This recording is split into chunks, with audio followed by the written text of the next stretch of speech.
Shalom. Hari ini kita akan renungkan kitab Kejadian pasal 4, teksnya ayat 1-15. Dan sudah dibagi 3 paragraf. Paragraf yang pertama ayat 1-2. Manusia dan Hawa melahirkan Kain dan Habel. Paragraf yang kedua ayat 3-8. Kain membunuh Habel karena Tuhan mengindahkan Habel dan korban persembahannya. Paragraf yang ketiga ayat 9-15. Tuhan menghukum Kain, jadi Kain menjadi seorang pelarian. Kesimpulan hari ini, Adam dan Hawa memiliki 2 orang anak, yaitu Kain dan yang menjadi seorang petani dan Habel yang menjadi seorang gembala kambing domba. Dengan hasil yang telah mereka peroleh, mereka memberikan korban persembahan kepada Tuhan. Akan tetapi, Tuhan hanya mengindahkan Habel dan korban persembahannya. Hal inilah yang menjadi akar permasalahan. Hati Kain menjadi panas dan mukanya muram. Kain mengajak Habel ke padang, lalu tiba-tiba ia memukul dan membunuhnya.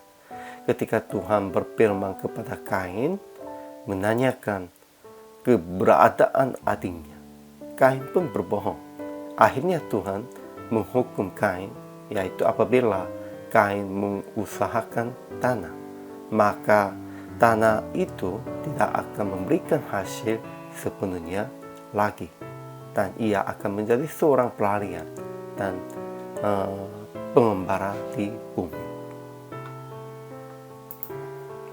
Ajaran tentang Allahnya, pertama, Tuhan mengindahkan Habel dan korban persembahannya itu, tetapi Kain dan korban persembahannya tidak diindahkannya.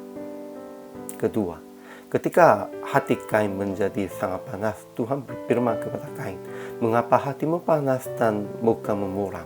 Apakah mukamu tidak akan berseri jika engkau berbuat baik?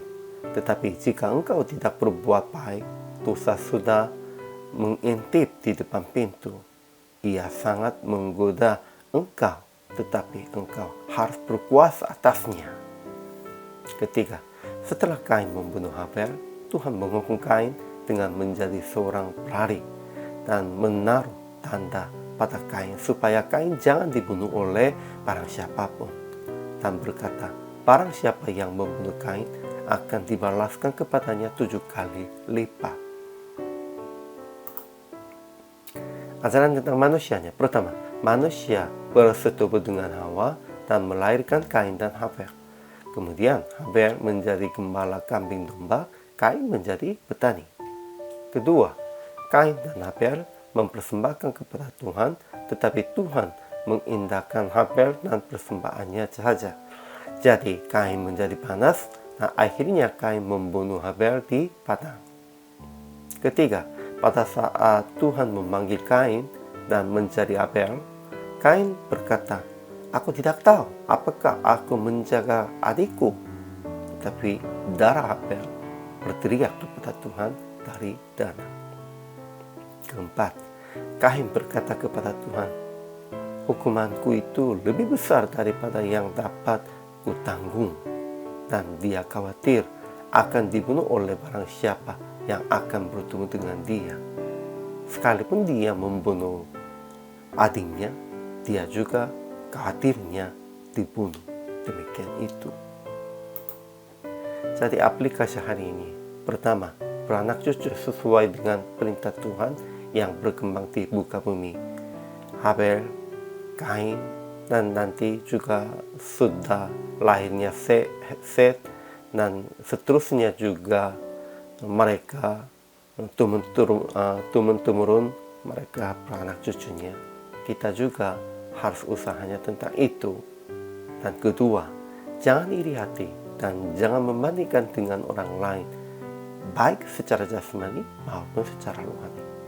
Ya, Tuhan hanya melihatnya seorang-seorang diri, individu-individunya. Namun, kita sering iri hati tentang orang lain dan membandingkan dengan orang lain. Itu tidak usahlah. Kita hanya usahanya berdiri sendiri di hadapan Tuhan dengan baik dan dengan benar. Ketiga, menerima pilihan Tuhan sekalipun tidak dipilih.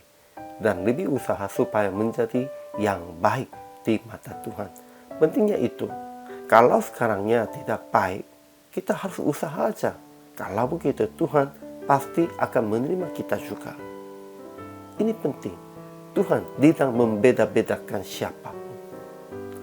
Jadi, PR praktik hari ini, jangan iri hati dan jangan membandingkan dengan orang lain. Dan lebih usaha supaya menjadi yang baik di mata Tuhan. Kalau sudah menjadi yang baik, Tuhan pasti akan menerima kita juga. Hari ini juga selama melayani, Tuhan Yesus memberkati.